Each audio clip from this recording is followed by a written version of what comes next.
নমস্কার বন্ধুরা, পিনাকি রান্নাঘরে সকলকে স্বাগত জানিয়ে আজকে চলে এসেছি আবার একটা নতুন রেসিপির সাথে। আজকের বানিয়েছি একদম একটা হেলদি টেস্টি রেসিপি। আজকের রেসিপিটা একদম তেল ছাড়া, আর এটা সকালের ব্রেকফাস্টে বলুন বা বিকালের টিফিনে খাওয়া যেতেই পারে এরকম একটা রেসিপি। তার জন্য কিছুই না, এক কাপ ঘরে থাকা চাল দিয়েই হয়ে যাবে। এখানে 1 কাপ পরিমাণ আমি ভাতের চাল নিয়েছি এই রেসিপিটা তৈরি করার জন্য। 1 কাপ চাল আমি প্রথমে ভালো করে ধুয়ে নেব। খুব ভালো করে ধুয়ে, দুবার ধরে ধুয়ে জল পাল্টে আমি কিছুটা জল দিয়ে এর মধ্যে রেখে দেব। আর এইটা 4 ঘন্টা মিনিমাম চালটাকে ভিজিয়ে রাখতে হবে। দিয়ে ঢাকা দিয়ে আমি এখন রেখে দেব। 4 ঘন্টা পরে ফিরে আসছি আবারও। দেখুন চালটা কতটা ফুলে ফেঁপে উঠেছে আর চালটা ঠিকঠাক ভেজানো হয়েছে। এবার এই একটা মিক্সিং জারের মধ্যে আমি চালটাকে নিয়ে মিহি একটা পেস্ট তৈরি করে নেব।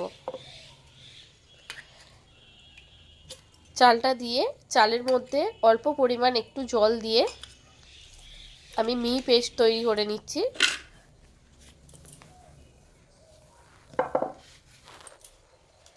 দেখুন এখানে পেস্টটা সুন্দরভাবে তৈরি হয়ে গেছে। এবার একটা বাটির মধ্যে আমি ঢেলে নেব। আর এই রেসিপিটা কিন্তু সত্যি বলছি বন্ধুরা, খুব হেলদি, তেল ছাড়া তো, তাই খুব হেলদি রেসিপি একটা। এবারে একটু মিক্সির জার ধোয়া জল দিয়ে দিলাম। আর এখানে আমি যতটা পরিমাণ চাল নিয়েছি ঠিক তার হাফ কাপ পরিমাণ এখানে আমি সুজি দিয়েছি।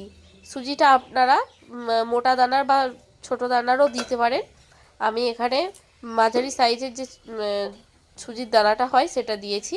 দিয়ে ভিজিয়ে এখন কিছুক্ষণ রেখে দেব ঢাকা দিয়ে 15 মিনিটের জন্য। এরই মধ্যে আমি একটা গ্রিন চাটনি তৈরি করে নিচ্ছি। তার জন্য এখানে ধনে পাতা নিয়েছি ফ্রেশ কিছুটা পরিমাণ, তার মধ্যে আদা দিয়ে দিয়েছি অল্প পরিমাণ, আর একটা কাঁচা লঙ্কা দিয়েছি ঝালের জন্য, আর অল্প পরিমাণ দই দিয়েছি, আর লবণ দিয়ে এখানে একটা মিহি পেস্ট তৈরি করে নেব।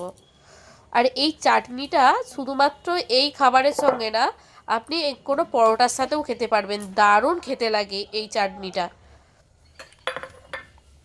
দেখুন কত সুন্দর সবুজ একটা কালার এসেছে চাটনিটা। এবারে এই চাটনি আর ওই ব্যাটারের মধ্যে একটা তড়কা লাগানোর জন্য কড়াই দেখুন তেল দিয়ে দিয়েছি।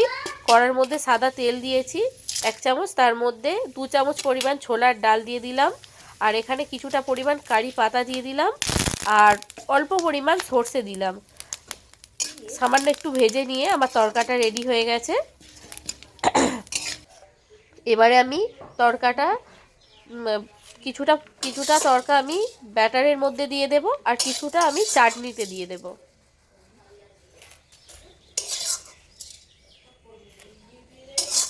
এবারে খুব ভালো করে মিশিয়ে নেব। আমি প্রথমে ব্যাটারটাই ভালো করে মিশিয়ে নিয়েছি, এবারে চাটনিটা ভালো করে মিশিয়ে নেব। চাটনিটা দেখুন পুরোপুরি রেডি হয়ে গেল। চাটনিটা পুরো রেডি হয়ে গেছে। এবার এই ব্যাটারের মধ্যে আমি একটা ইনো দিয়ে নেব। আপনারা যে কোনো ফ্লেভারে দিতে পারেন। আমি এখানে একটা ইনো দিয়ে নিলাম। দিয়ে ইনোটা খুব ভালো করে এর সাথে ব্যাটারের সাথে মিশিয়ে নেব।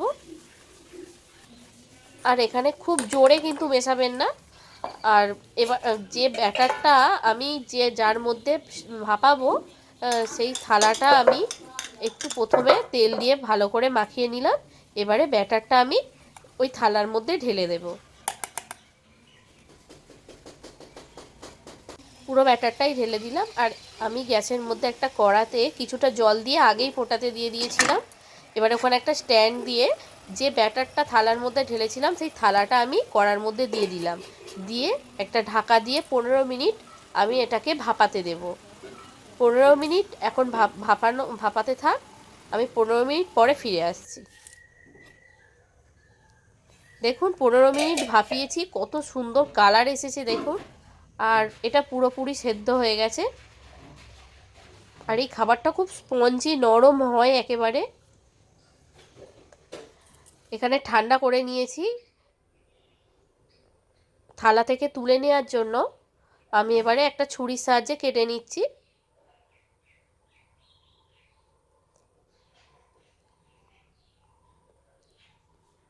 আর এবারে এটাকে উল্টে ঢেলে নিলেই হয়ে যাবে। দেখুন খুব সহজেই উঠে এলো, একেবারে পারফেক্ট তৈরি হয়েছে।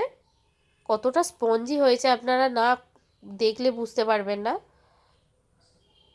এবারে একটা ছুরির সাহায্যে পিস পিস করে কেটে নেব। সত্যি বলছি বন্ধুরা, আপনারা একবার বাড়িতে ট্রাই করে দেখবেন, দারুণ খেতে লাগে। সকালে বলুন বা বিকালের টিফিনে বলুন, এই রকম একটা যদি রেসিপি থাকে তাহলে আর কোনো কথাই হবে না। আর শুধুমাত্র 1 কাপ চাল দিয়ে এই রেসিপিটা তৈরি হয়ে যায়। ঘরে থাকা কিছু উপকরণ আর 1 কাপ চাল দিয়েই এটা তৈরি হয়ে যায়, খুব বেশি খরচাও না। আমার এই রেসিপিটা কেমন লেগেছে অবশ্যই কমেন্ট করে জানাবেন। ভিডিওটি ভালো লাগলে অবশ্যই লাইক করবেন, কমেন্ট করে জানাবেন কিন্তু কেমন হয়েছে। আজকের মতন টাটা বন্ধুরা।